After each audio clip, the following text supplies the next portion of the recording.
दोस्त बने दुश्मन। जब ये दुनिया आबाद हुई थी तो जानवर एक दूसरे की बोली ना सिर्फ समझ सकते थे बल्कि बोल भी सकते थे।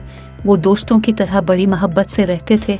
दुनिया अमन की जगह थी और सब एक दूसरे का ख्याल रखते थे। कुत्ता, बली और चूहा बड़ी मोहब्बत से साथ साथ रहते थे।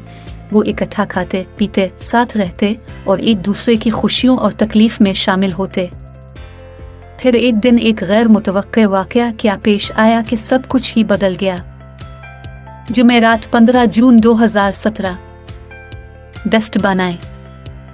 डॉक्टर इमरान मुश्ताक। जब यह दुनिया आबाद हुई थी तो जानवर एक दूसरे की बोली ना सिर्फ समझ सकते थे बल्कि बोल भी सकते थे। वो दोस्तों की तरह बड़ी मोहब्बत से रहते थे। दुनिया अमन की जगह थी और सब एक दूसरे का ख्याल रखते थे। कुत्ता, बली और चूहा बड़ी मोहब्बत से साथ साथ रहते थे। वो इकट्ठा खाते पीते, साथ रहते और एक दूसरे की खुशियों और तकलीफ में शामिल होते। फिर एक दिन एक गैर मुतवक्के वाक़या क्या पेश आया कि सब कुछ ही बदल गया। एक दिन कुत्ता घर आया तो इसके पास एक हड्डी थी। बली और चूहा दोनों इस वक्त घर पर नहीं थे क्योंकि दोनों ही कुछ खाने पीने की चीज ढूंढने गए थे। कुत्ते ने अभी हड्डी जमीन पर रखी ही थी कि इसे एक आवाज सुनाई दी। वो तेजी से बाहर की तरफ लपका। इसे शक हुआ था कि इसका मालिक कहीं तकलीफ में ना हो या फिर इसे इसकी जरूरत ना हो। अभी कुत्ते को गए चंद लम्हे भी ना हुए थे कि बली थकी हारी खाली हाथ कमरे में दाखिल हुई। उसने ने हड्डी फौराए अपने कब्जे में की और कोई जगह ढूंढने लगी ताकि हड्डी को छुपा सके। ढूंढने के दौरान इसे जमीन में एक सुराख नजर आया। वो कुछ देर तक सोचती रही। फिर उसने सुराख में हड्डी छुपाने का इरादा मुलतवी करते हुए मकान की छत की तरफ देखा और फिर तेजी से वो मकान की छत पर पहुंच गए।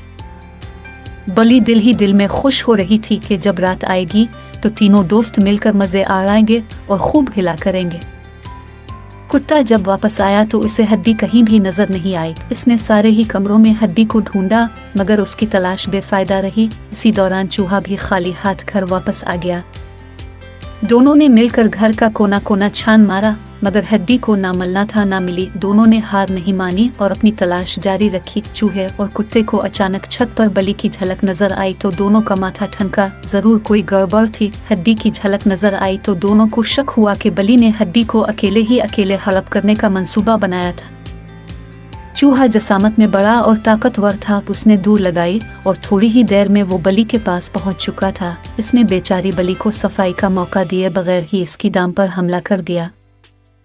चूहे की पे दर पे हमलों से बचते हुए बमुश्किल बली कह सकी, और मेरे दोस्त मेरी बात तो सुनो, मैं एक अच्छे मकसद के तहत ये हड्डी ऊपर छत पर लाई थी।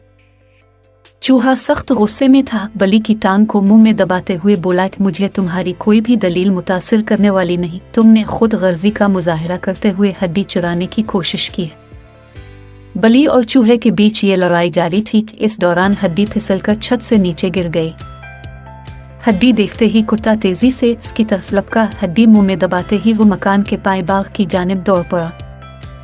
कुत्ता पाए बाग में बैठा इन दोनों का इंतजार करने लगा। इसे यकीन था कि जल्द ही वो तीनों किसी फैसले पर जरूर पहुंच जाएंगे कि हड्डी की तकसीम तीनों दोस्तों में किसे हो। वो दोनों कुत्ते को ढूंढते रहे। जब कुछ देर हो गई तो कुत्ते को भूख सताने लगी। उसने ये सोचा कि वो अपना हिस्सा खाकर बली और चूहे को हिस्सा छोड़ देगा। बली जब मकान के पाए बाग में पहुंचती है तो क्या देखती है कि कुत्ता मजे से हड्डी चबा रहा है।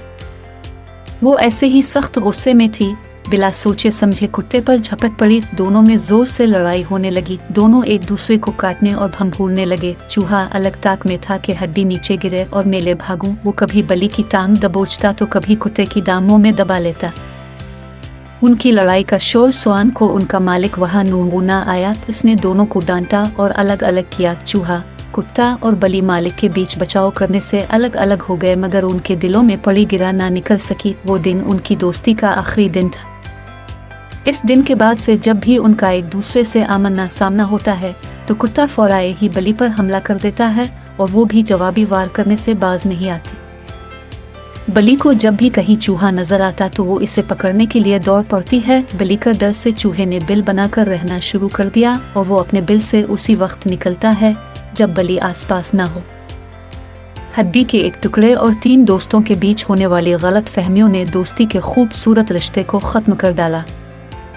फिलिपाइन की माएँ अपने बच्चों को आज भी जब ये कहानी सुनाती हैं तो उन्हें ये बताना नहीं भूलते कि दोस्ती के रिश्ते में खुद गर्जी, बेईमानी और गलत फहमी को कोई गुंजाइश नहीं होती। आपका क्या ख्याल है?